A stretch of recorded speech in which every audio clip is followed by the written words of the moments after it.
Alrighty then. I made this video about 4 times, and each time I screwed up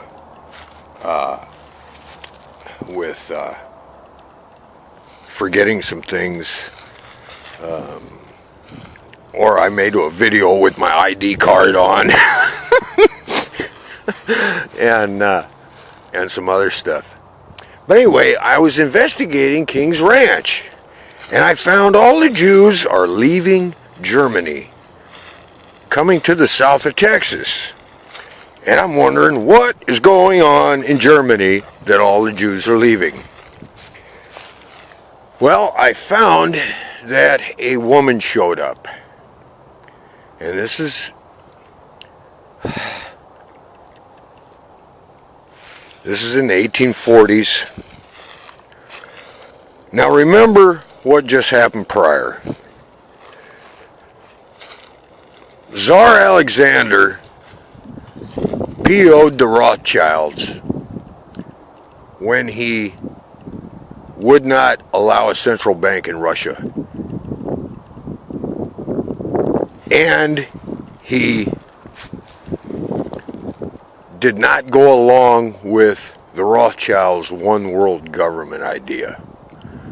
And he really pissed them off when he backed Lincoln during the war when they wanted a central bank in the United States as well. Immediately, I'm putting this together myself here. I don't have any proof. I'm just connecting dots. Wait until you see what's coming up and you can connect the dots on your own. But it looks like this period between 1840 and 1850, the Rothschilds just really went to work. Their top priority is to get them czars out of power. Now, what happened in Germany was this woman showed up. Her name was Maria Schicklgruber. She was Jewish. Back quite a while ago, I was making a video and I asked you, are the Rothschilds Jewish? I was going to come at this video from a different angle. The Rothschilds are Jewish. You can Google it yourself. Israel is the product of the Rothschilds. It was their product for a long time. Anyway, Maria Schicklgruber showed up in Germany. And what it looks like to me is she's telling all the Jews in Germany, get out, leave. The revolutions and stuff are going to be starting in Europe in a few years. So Europe isn't going to be a safe haven. The only safe haven will probably be the United States. And if the stuff crosses over to the United States, your best bet is to be down south. So all of these Jews started congregating down in the south of Texas in about 8 counties, which became the King's Ranch. And these were not run-of-the-mill, everyday Jews. These were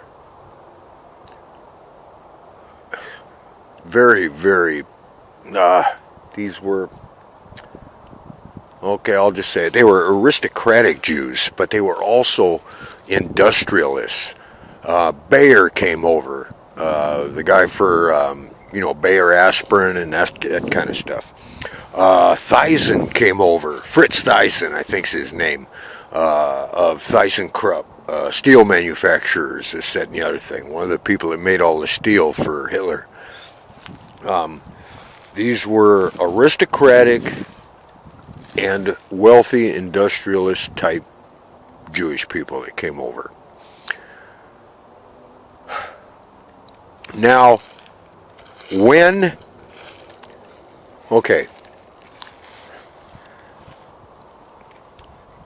I wanted to give all this in chronological order, but doing so, it's kind of hard to connect all the dots and everything, so, oh my gosh. Anyway, let me get to the point.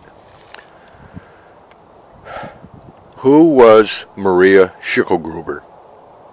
Well, she was a maid. She was a maid. Okay, well, who is she a maid for? She was a maid for none other than Baron Rothschild.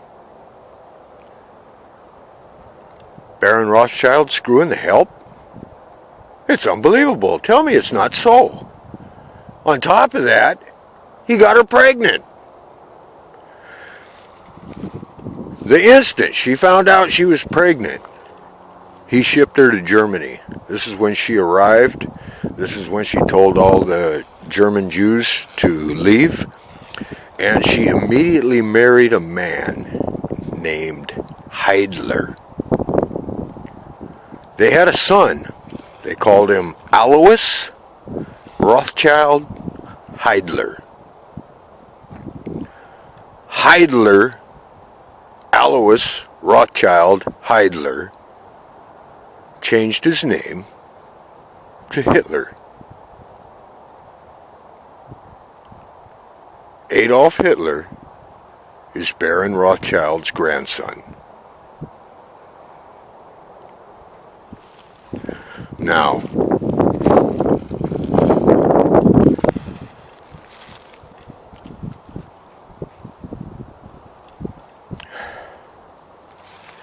when this information came out, how it came out was that, and my entry point into here was there was somebody in the 1940s, not the 1840s, the 1940s, in the Austrian government who did not like Hitler. Imagine that!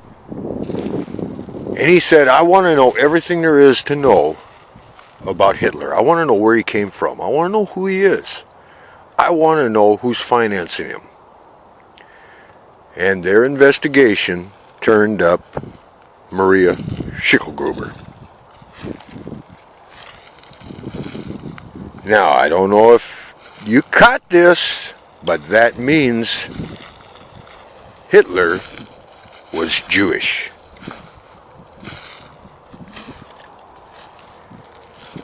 When this information came out, there was a man at Cambridge, a man named Biggs, who started doing some more research, and he found 1,400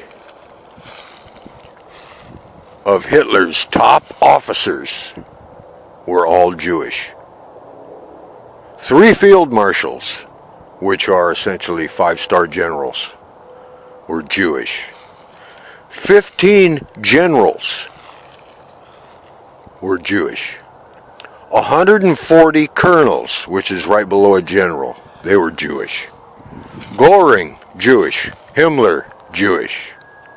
All of those guys at the top were Jewish. The rest were all captains, majors, lieutenants. They were all Jewish. And I'm wondering,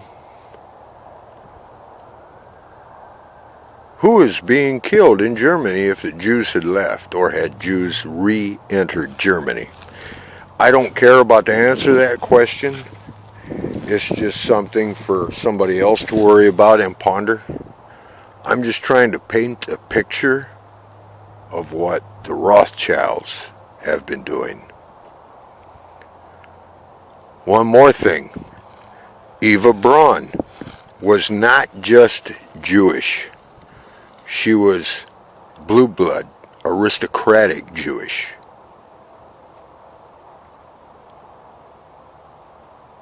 One more thing. Google Hitler, nephew, blackmail. Turns out there was a nephew in the United States.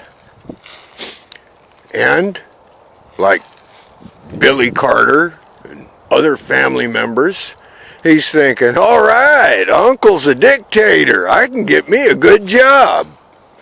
Well, he ended up with a clerk's job, making clerk's wages. And this was totally unacceptable to him.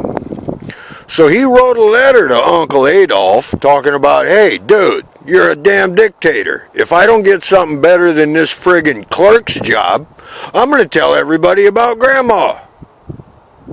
Next thing you know, I guess this nephew's a millionaire. And he was from the United States. So anyway, I'm going to paint a bigger picture even next. This is just another piece of the puzzle, and I can keep going.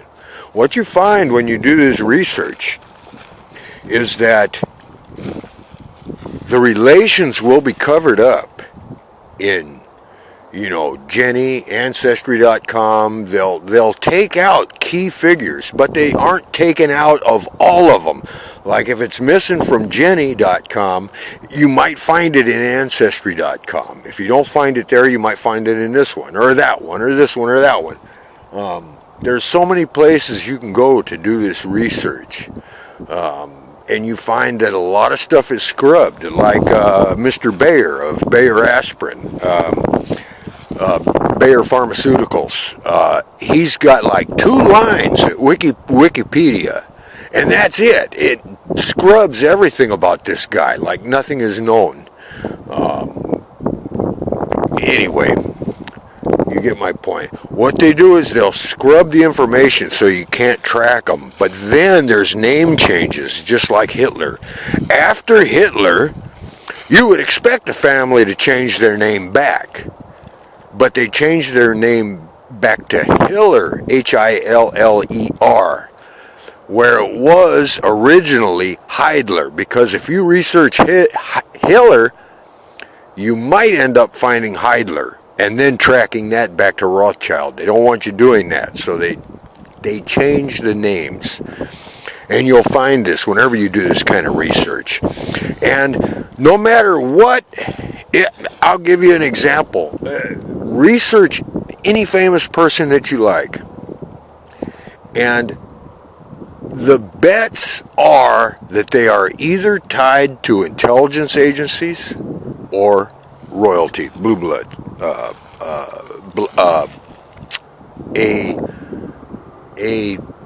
known bloodline. And I mean anybody from Buster Keaton to Amanda Blake to Brad Pitt, George Clooney, Jim Morrison, Crosby, Stills, Nash and Young. It's like they're all, Taylor Swift, they're all tied to intelligence. The majority of them are tied to Office of Naval Intelligence, but many of them are tied, to CIA or somewhere like that. I'll give you a good example. Jim Morrison of the Doors. Do you know who his dad is? His dad was Admiral Morrison. Admiral Morrison, what did he do? Well, he's only responsible for one of the most infamous false flags that the United States government has admitted to. And that is the Gulf of Tonkin incident. You go to Wikipedia, it tells you this is an admitted false flag where United States servicemen were killed intentionally by the U.S. government and then had it blamed on Vietnam so that we could get in the war and help France. Hope that helps. Talk to you later. Bye.